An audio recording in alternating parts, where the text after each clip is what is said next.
오늘도 주님의 은혜가 여러분과 함께 하시길 원합니다. 말씀을 들을 때 그 말씀이 깨달아지고 믿어지고, 그래서 그 말씀이 여러분의 능력으로 나타나게 됨을 경험하는 오늘 이 시간 되어지기를 원합니다. 초기 기독교 시대를 다른 말로 초대교회 시대라 말하는데, 그 시대를 세분하면 사도시대와 속사도시대, 초기 교부시대 이렇게 나누어 볼 수 있습니다. 초기 교부시대를 대표하는 인물이라고 한다면 여러분 너무나 유명한 서문학교의 폴리캅, 그리고 로마교회의 클레멘스, 그리고 또 이그나티우스, 이레네우스 등이 계셨음을 보게 됩니다. 사도시대가 속사도시대로 이어지고, 또 그것이 초기 교부시대로 이어지게 되었는데, 그런 과정들을 통해서 교회가 신학적 체계를 형성하게 되었고, 마치 바위 틈 가운데 깊이 내려진 나무의 뿌리처럼 견고하게 자리 잡게 되었고, 이제는 교회가 어떤 어려움도 이겨낼 수 있는 교회로 단단하게 세워지게 되었음을 보게 되는 거예요. 다시 말해서 사도들 가슴에 뜨겁게 역사하던 성령의 역사가 속사도를 통해서 그대로 이어지고, 또 교부들에게로 이어지게 되었음을 보게 되는데, 사도들이 교회의 주춧돌 역할을 했다면 속사도들은 디딤돌이 되었고, 그리고 거기 그 더 위에서 초기 교부들에 의해 복음의 꽃이 활짝 피게 되었음을 보게 된다 하는 얘기입니다. 그런 의미에서 다 중요하지만 그 중에 속사도들의 역할도 참 지대했다, 이렇게 말씀드릴 수 있는데, 그 중에 가장 대표적인 인물이 디모데였음을 보게 되는 거예요. 디모데의 경우는 특별히 사도 바울께서 각별히 사랑했음을 보게 되는데, 그의 신실하고 충성된 동역자가 되었음을 보게 되는 거예요. 여러분, 만약 그가 없었더라면 어떻게 되었을까요? 사도 바울과 디모데, 이 두 사람의 만남이 얼마나 축복되고 서로에게 선물이 되었는가 하는 얘기인데, 두 사람의 만남이 없었더라면 참으로 정말 끔찍한 일이 되었을 거다, 그러한 얘기인 거죠. 여러분, 우리 주님께서 행하신 너무나 멋지고 아름다운 일인 줄로 믿습니다. 하나님께서 그들을 참으로 사랑하시는 것을 거기에서 보게 되는 거예요. 여러분, 우리에게도 그와 같은 하나님의 각별하신 사랑이 있게 되기를 원하는데요, 디모데가 사도 바울을 만나게 됨으로 해서 예수님을 만나게 되는 거예요. 예수님을 뜨겁게 만나게 된 줄로 믿습니다. 그랬을 때 그가 예수의 사람이 되는 거죠. 말씀의 사람, 성령의 사람이 된 거예요. 여러분, 유신교회와의 만남, 또 교회 안에서의 성도의 교제와 영적 만남을 통해서 우리들에게도 그런 은혜가 있기를 원하는데요, 디모데가 아름다운 하나님의 사람으로 세워지게 된 것처럼 우리들도 아름다운 하나님의 사람으로 세워주는 축복이 있게 되기를 주님의 이름으로 축원합니다.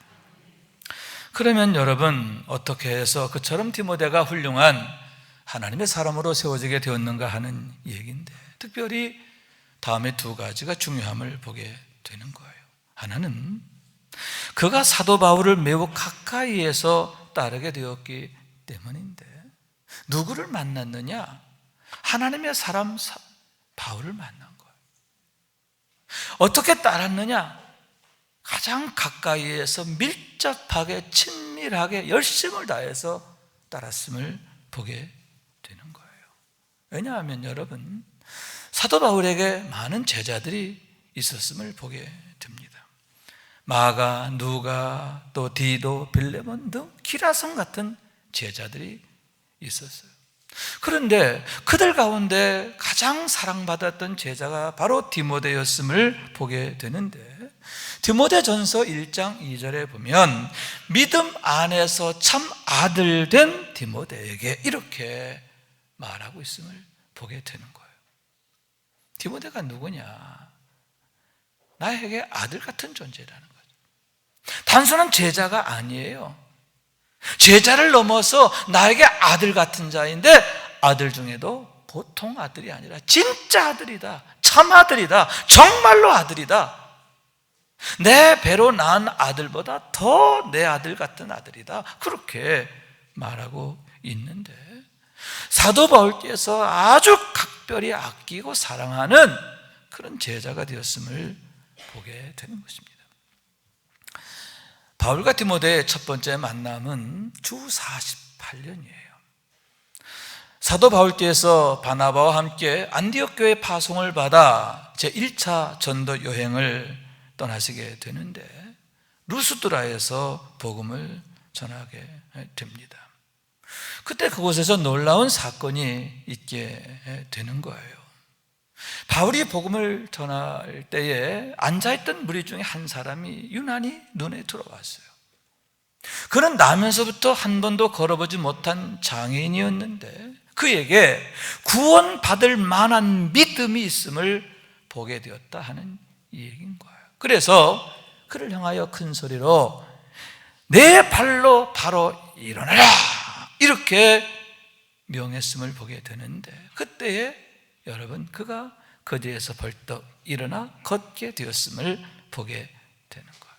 여러분, 그로 인해서 난리 아닌 난리가 일어나게 되는 거예요. 사람들의 방언으로 신들이 하늘에서부터 우리에게로 내려왔다, 사람의 형상으로 내려오셨다 하면서 바나바와 바울을 신처럼 떠받들게 되었음을 보게 되는 거예요. 한술 더 떠서 시외에 제우스 산당이 있었는데, 거기에 제사장이 소와 화환을 가지고 제사하러 왔음을 보게 됩니다. 바나바와 바울을 대상으로 해서 제사를 드리려고 했음을 보게 되는 거예요. 그러자 바나바와 바울이 기겁을 하면서 자기의 옷을 찢는 겁니다. 우리도 여러분과 똑같은 성정을 가진 사람이라 하고 만류함으로써 그 해프닝은 끝나게 되는데, 하여튼 루스드라에서 그와 같이 복음이 강력하게 전해지게 되었음을 보게 되는 거예요. 그러자 그 소식을 듣고 이웃 도시에 있던 비시디아, 안디옥, 그리고 이고니온에서 유대인들이 찾아옵니다. 그리고 루스드라에 있는 사람들을 선동하는 거예요. 무리를 충동하는 거예요. 그래서 바울을 따르던 자들이 이제는 오히려 바울을 대적하는 자로 바뀌게 되었음을 보게 되는데, 바울을 향하여 돌을 던지게 된 거예요. 바울을 돌로 치는 거죠. 그래서 죽은 자 같이 되었음을 보게 되는데, 죽은 줄 알고 성 밖에다 내다 버린 거예요. 제자들이 그를 둘러싸게 되었음을 보게 됩니다. 그때에 놀랍게도 바울이 벌떡 일어나는 거예요. 옷을 툭툭 털고 다시 일어나서 성 안으로 들어갔다가 다음날 그곳을 떠나게 되었음을 보게 되는 거예요. 여러분, 그 둘러섰던 제자들, 아마도 그 중에 하나가 디모데였음을 생각하게 되는데, 그 모든 과정 하나를 아주 정확하게 가까이에서 보게 되고 경험하게 되었다 하는 얘기인지요. 그런데 더욱 의미심장한 사실은 전승인데, 바울과 바나바가 루스드라에서 복음 전할 때 그의 집에 기거하게 되었다라고 하는 얘기인 거예요. 아마도 그의 외조모 로이스와 어머니 유니게의 청함이 있었기 때문이 아닐까 하는데, 그분들은 매우 경건한 사람이에요. 거짓이 없는 믿음의 소유자였음을 보게 되는데, 성령께서 그들의 마음을 열어주심으로 그 성읍에서 가장 먼저 예수님을 따르는 가정이 되었음을 보게 되는 거예요. 그러므로 해서 여러분, 디모데가 바울을 가까이에서 만나는 거죠. 매일매일 만나게 되는 거예요. 하루 종일 바울의 뒤를 절절절절 따라다녔음을 생각하게 되는 거예요. 그래서 2년 후 바울이 다시 그곳에 방문하게 되는데, 그때는 아예 바울을 따라 나서게 되었음을 보게 되는 거예요. 부모를 떠나고 고향을 떠나고 자기의 모든 삶의 자리를 떠나서 이제는 오직 사도 바울만을 따르는 그런 제자가 되었음을 보게 되는데, 여러분, 그랬을 때 그가 후에는 제2의 바울이 된 줄로 믿습니다. 그 누구보다 바울을 닮은 사람이 되었고 바울의 사역을 계승해가는 그의 후계자가 되었음을 보게 되는 거예요. 여러분, 사도 바울은 한결같이 예수 그리스도만을 따르게 된 줄로 믿습니다. 바울을 따르게 되었을 때 여러분, 바울의 주님을 따르게 된 줄로 믿습니다. 그래서 여러분, 그가 어떻게 되느냐? 하나님의 사람으로 세워지는 거예요. 사도 바울이 그에게 말합니다. 너 바울의 사람아, 이렇게 말하지 않아요.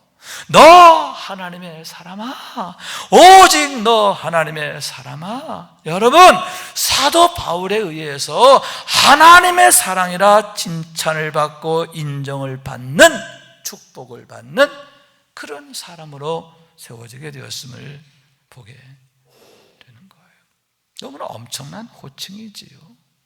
사도 바울께서 그의 믿음과 인격과 또 그의 모든 것을 인정하고 또 축복하는 것임을 보게 되는 거예요. 그러니만큼 그것은 그가 누구인가 하는 것을 보여주고 그가 어떻게 살았는가 하는 것을 나타내는데, 여러분, 이 편지가 쓰여진 것, 디모데 전서가 쓰여진 것은 주 64년이에요. 주 48년에 처음 바울과 디모데가 만났으니까 17년 정도가 지난 거죠.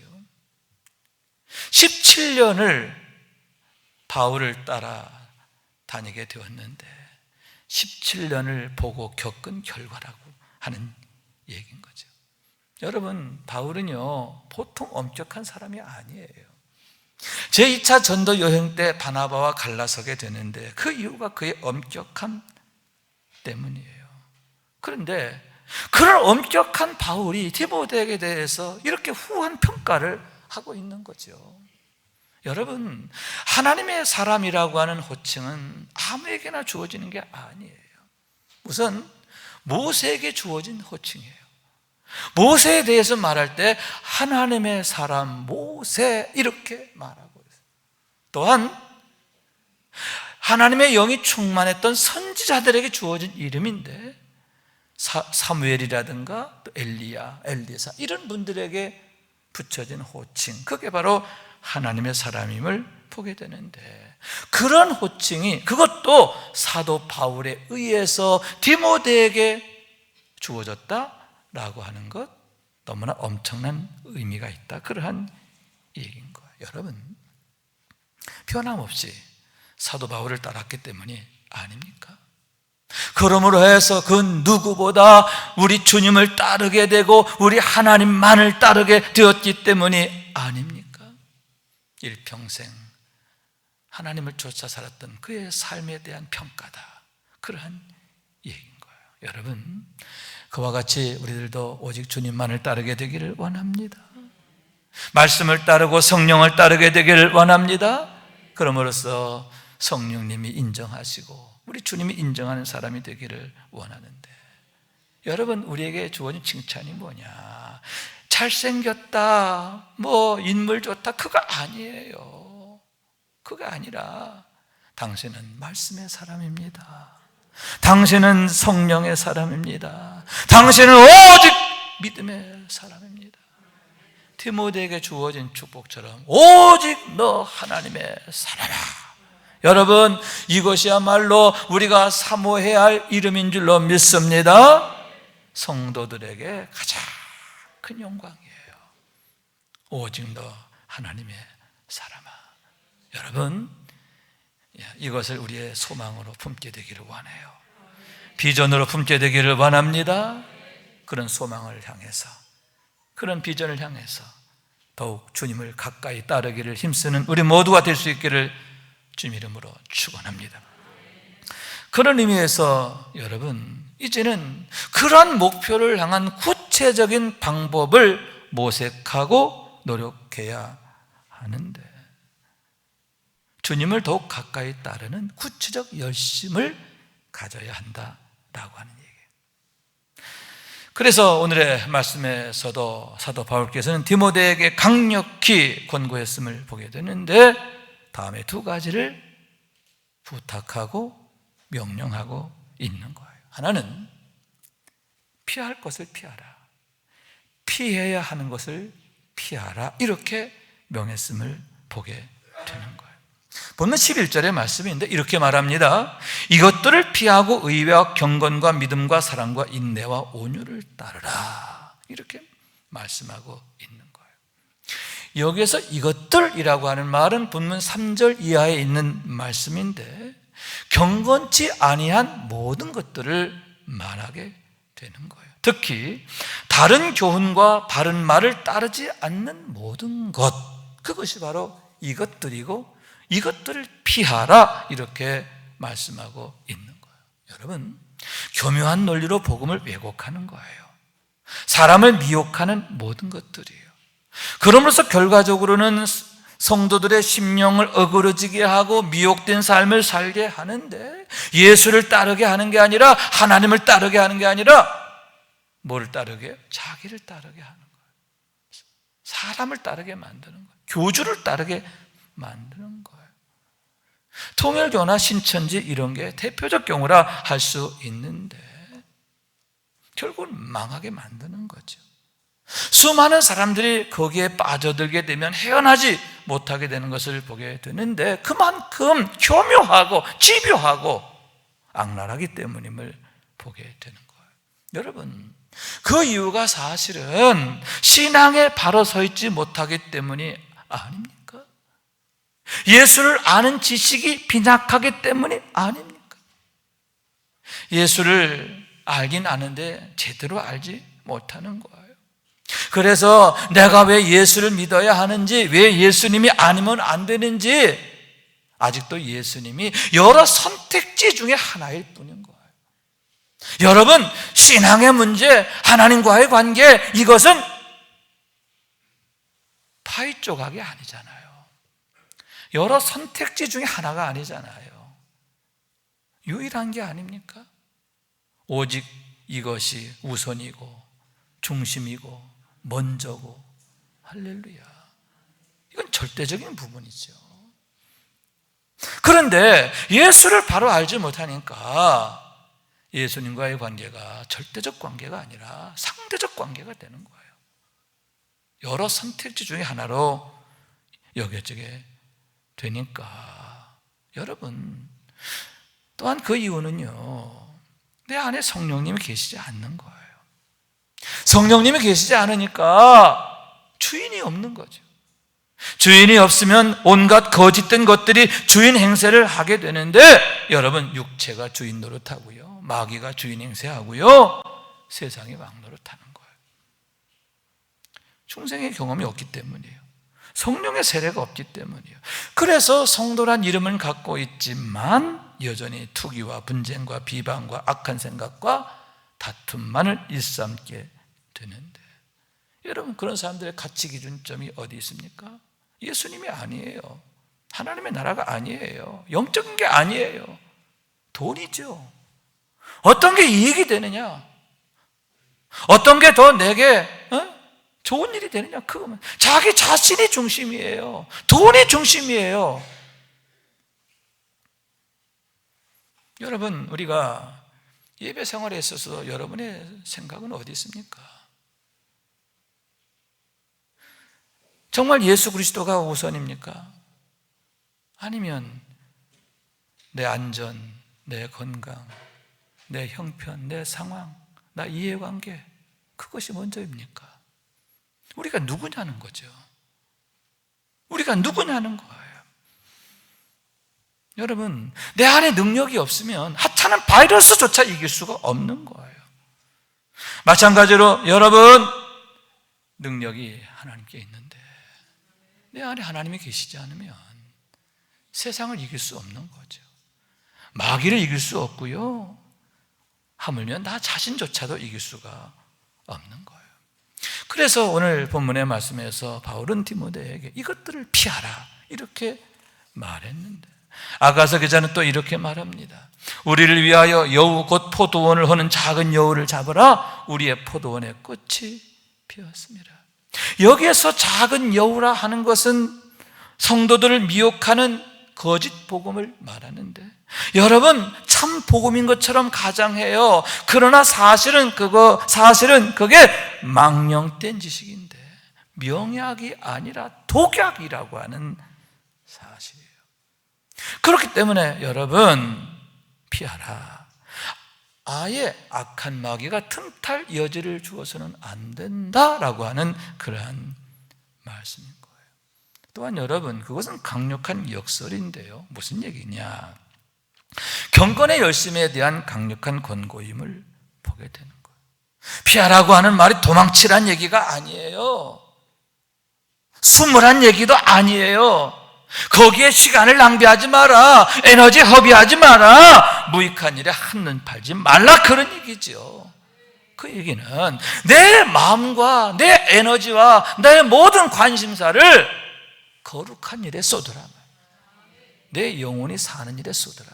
다시 말해서 경건의 열심을 쏟으라. 그래서 믿음과 사랑과 인내와 온유를 따르라 이렇게 말씀했는데, 한마디로 말해서 우리 주님의 마음이죠. 오직 성령을 따라 삶인 줄로 믿습니다. 경건의 열심에 대한 강력한 권고임을 보게 된다라고 하는 거예요. 우선 여러분, 너희 안에 이 마음을 품어라. 곧 그리스도 예수의 마음이다. 이렇게 말씀했음을 보게 되는데요. 품으라 하는 뜻이 무엇입니까? 품고 또 품으라, 그런 뜻이 아닙니까? 그 얘기는 마치 어미닭이 유정란을 품고 또 품게 되는 것을 말하는데, 그럴 때 어느 순간 그 계란이 깨지고 그 안에서 병아리가 나오는 거지요. 여러분, 처음에는 눈에 잘 보이지도 않을 만큼 까만 점 하나에 불과합니다. 그런데 품고 품을 때 그 까만 점이 자라서 여러분 병아리가 되는데, 마찬가지로 주님의 마음을 품고 품을 때 처음에는 그것이 까만 점처럼 작아요. 그런데 어느 순간 그것이 병아리가 커지고, 아멘, 내 안에서 능력으로 역사하게 되는 것을 믿으시기 바랍니다. 내 마음이 주님 마음처럼 되는 거예요. 내 모습이 주님 모습 닮아가는 거예요. 나의 삶에 성령께서 실시간으로 역사하시는 것을 경험하게 되는 줄로 믿습니다. 그러므로 여러분, 이를 위해서 더욱 우리가 주님의 마음을 품고 품어야 하는데, 그럴 때 우리가 하나님의 능력을 경험하는 거예요. 하나님께서 우리의 삶을 이끌어 가시고 또 만져주시고 세워주시고 지켜주시고 도와주시고, 아멘, 이런 역사들을 우리가 경험하게 된다 하는 거죠. 얼마나 신납니까? 얼마나 멋져요? 얼마나 위대합니까? 얼마나 고상합니까? 여러분, 이런 삶이 우리 하나님으로 인하여, 우리 주님의 능력으로 인하여 우리 앞에 열려지게 된다, 그런 얘기인 거예요. 그래서 히브리서 기자는 믿음의 주요 또 온전케 하신 이 예수를 바라보라, 예수를 깊이 생각하라, 이렇게 말씀하고 있는데, 품으라 하는 말과 같은 뜻이죠. 예수를 깊이 생각하라. 바라보고 또 바라봐라. 허탄한 거 바라보지 말고, 미련한 거 바라보지 말고, 우리에게 생명이 되시고 능력이 되시고 축복이 되시는 주님, 아멘, 우리 주님만 바라보게 되기를 원합니다. 또한 여러분, 사도 바울께서는 디모데를 향해서 믿음의 선한 싸움을 싸우라, 영생을 취하라, 이렇게 명했음을 보게 되는데, 여기서 믿음의 싸움이라고 하는 말은 마치 경기장에서 경주하는 모습을 나타내는 거예요. 여러분, 금메달을 향해서 선수가 얼마나 애를 씁니까? 온 힘을 다하잖아요. 온 마음과 온 노력을 다하잖아요. 그와 같이 힘쓰는데, 여러분, 우리에게 금메달은 뭐냐? 영생이라고 하는 거예요. 할렐루야! 영생이라는 거죠. 믿음의 선한 싸움을 싸워서 영생을 취하라, 이렇게 말씀하고 있음을 보게 되는 거예요. 우선 여러분, 육체와 싸워야 된다 이렇게 생각하는데, 여기서 육체라고 하는 것은 우리의 몸을 말하는 게 아니지요. 육적인 생각, 습성, 이런 것들을 말하는데, 우리가 죄 가운데 있을 때에 우리 몸에 배어있는 모든 것들을 의미하는 거예요. 여러분, 우리에게는 아직도 버려야 할 것들, 끊어야 할 것들, 고쳐야 할 것들이 많이 남아 있는데, 그것에 대한 문제의식을 느껴요. 그래서 버리려고 하고 끊으려고 하고 고치려고 하지만 돼요, 안 돼요? 잘 안 되잖아요. 그래서 끊임없이 갈등하게 되고 실망하기도 하고 낙심하기도 하고 때로는 포기하기도 하게 되는 거예요. 그러나 포기하지 말아야 하는데, 우리가 선을 행하되 낙심하지 말지니 포기하지 않으면 때가 이르면 거두리라. 여러분, 하나님께서 포기하지 않으시면 반드시 우리가 승리하게 되는 줄로 믿습니다. 버려지게 되고요, 끊어지게 되고요, 고침을 받게 되는 것을 믿으시기 바랍니다. 하나님은 결코 포기하는 일이 없으시는 하나님이시기 때문임을 보게 되는 거예요. 그래서 믿음의 선한 싸움을 싸우라 이렇게 말했는데, 마치 금메달을 향해서 달려가는 선수처럼 여러분, 믿음의 선한 싸움을 위해서, 믿음의 역사를 위해서 사모하고 힘쓰고 애써야 할 줄로 믿습니다. 또한 영생을 취하라 이렇게 말했는데, 여기서 영생이라고 하는 건 예수 그리스도를 말하는 거예요. 그리고 취하라 하는 말의 뜻은 꽉 붙잡으라, 그런 뜻이죠. 예수 그리스도를 꽉 붙잡아라. 우리의 대속자가 되시고 구세주가 되시고 능력이 되시는 주님, 우리를 사랑하시는 주님, 그 주님을 붙잡으라는 거죠. 사람 붙잡지 말고, 세상 붙잡지 말고, 돈, 명예 이거 붙잡지 말고, 그게 우리를 구원하지 않아요. 그것이 우리를 승리하게 하지 않아요. 그건 다 지나가는 것들이죠. 지나가는 인생으로 끝나요. 영생하시는 하나님, 우리 주님을 붙잡아야죠. 부활이시오 생명이신 주님을 붙잡아야 돼요. 능력이신 주님을 붙잡아야 돼요. 그럴 때에 우리 가운데 하나님의 능력이 역사하고 그 능력으로 승리하게 되는데, 실패하지 않는 줄로 믿습니다. 여러분, 내 능력이 아닌 겁니다. 능력의 손이 나를 붙잡아 주시기 때문인 줄로 믿습니다. 그렇기 때문에 늘 우리가 가져야 할 마음의 생각은 뭐냐? 어떻게 하면 내가 더욱 강력하게 주님을 붙잡고 살 것인가, 이거죠. 그래서 제가 이제 여러분과 함께 시작하려고 하는 게 경건의 일과화라고 할 수 있는데, 그게 뭐냐? 경건의 일과화를 통해서 경건의 일상을 만들고, 그를 통해서 경건의 영성의 체질화, 인격화, 성품화, 생활화를 만들어가는 것이다 라고 하는 얘기인 거예요. 그런 경건의 일과화를 위해서 이번 주간부터 우리가 매일 예배를 우리가 드렸으면 좋겠다라고 생각하는데, 날마다 기쁨의 예배를 드림으로 주님과 신나는 동행을 하는 것, 이것이 바로 경건의 일과화, 또 경건의 일상화다, 이렇게 말할 수 있어요. 따라해요. 날마다 기쁨의 예배, 주님과 신나는 동행. 전체다. 시작. 날마다 기쁨의 예배, 주님과 신나는 동행. 앞 글자만 따면 날기의 주신동. 날기의 주신동. 여러분, 늘 이걸 우리 머릿속에 집어넣었으면 좋겠어요.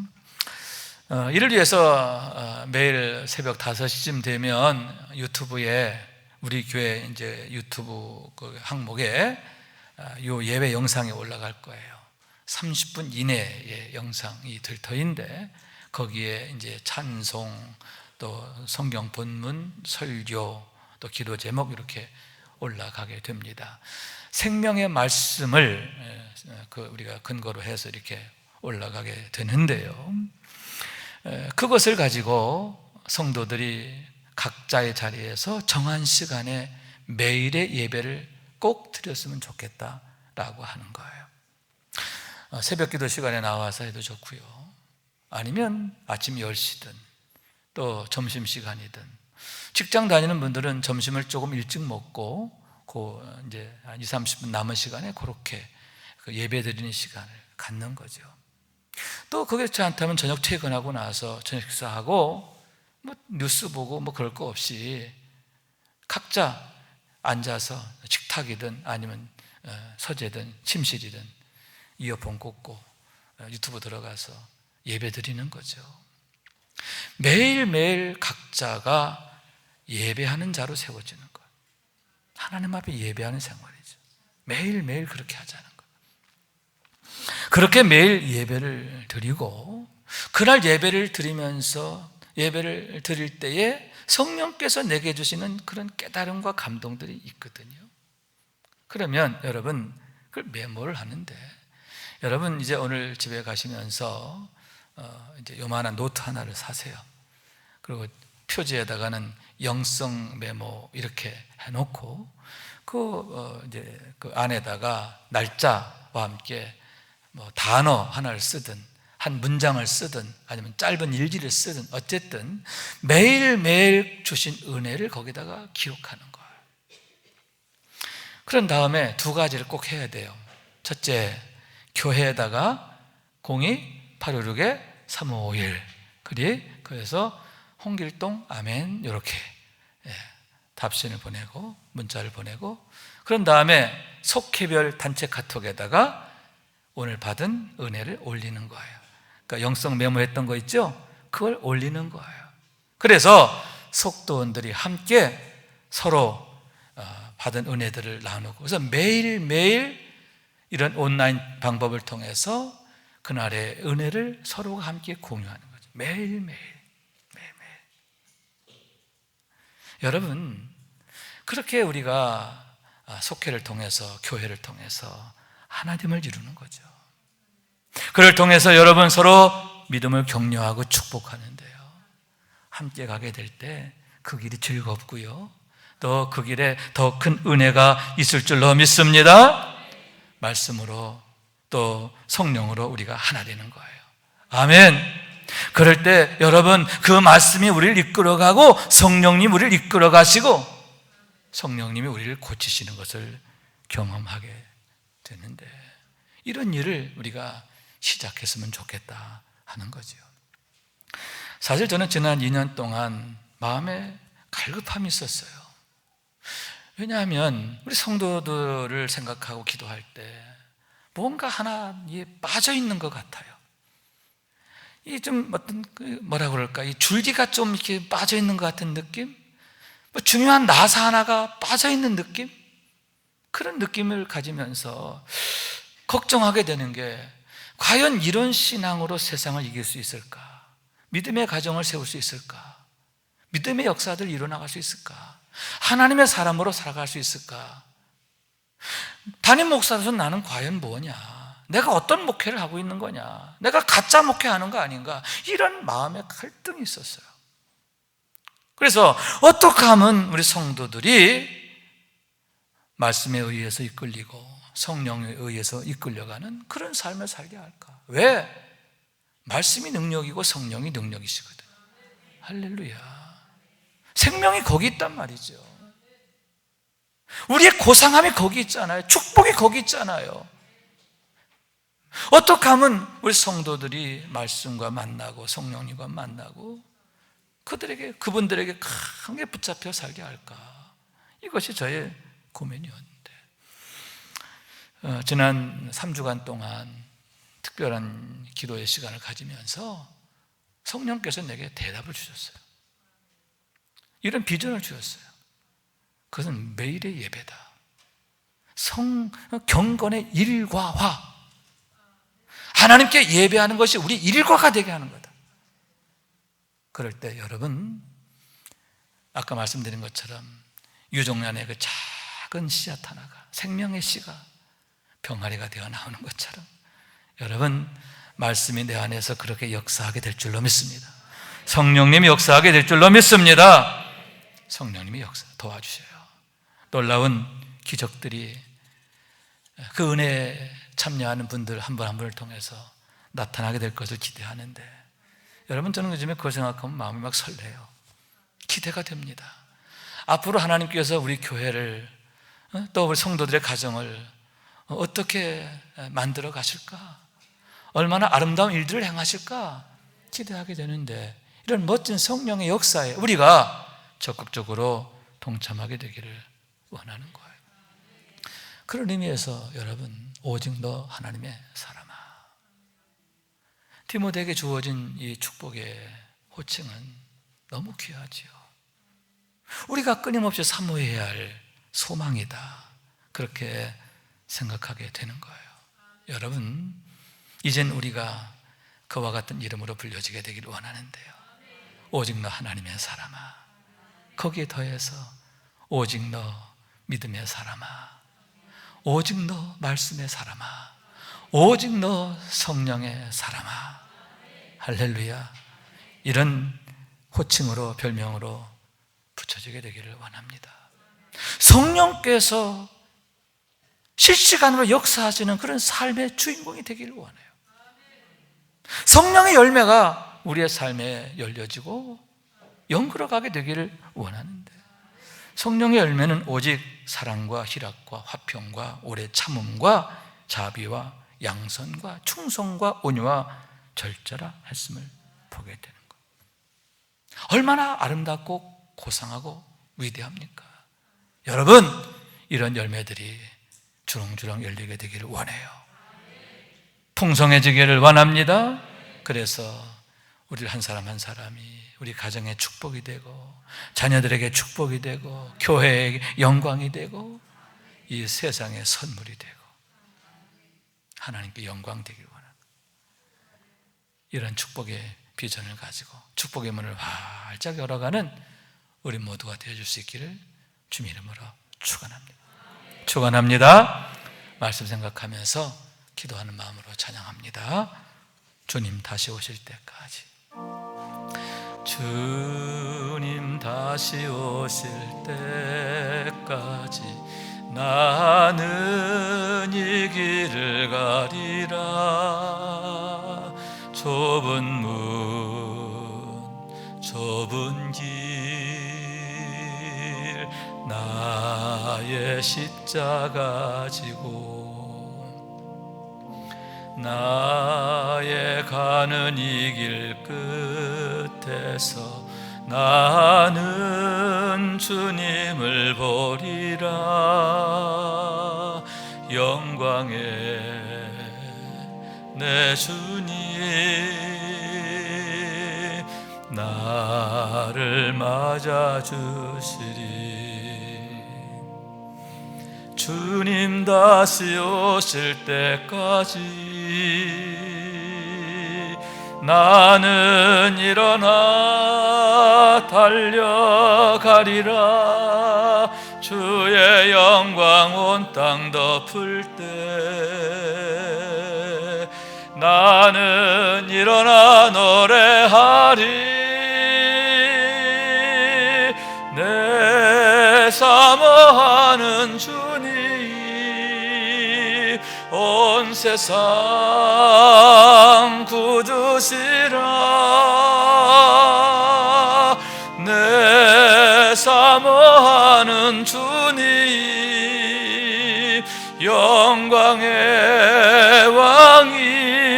왕이시라. 주님 다시 오실 때까지, 주님 다시 오실 때까지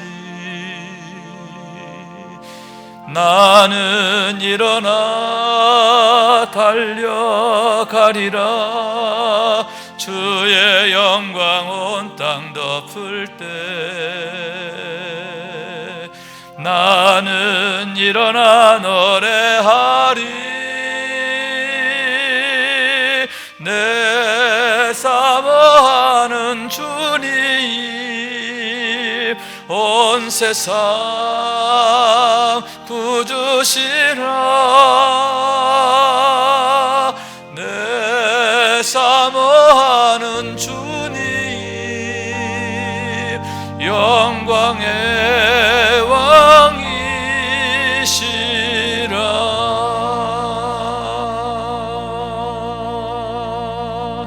아멘. 아멘.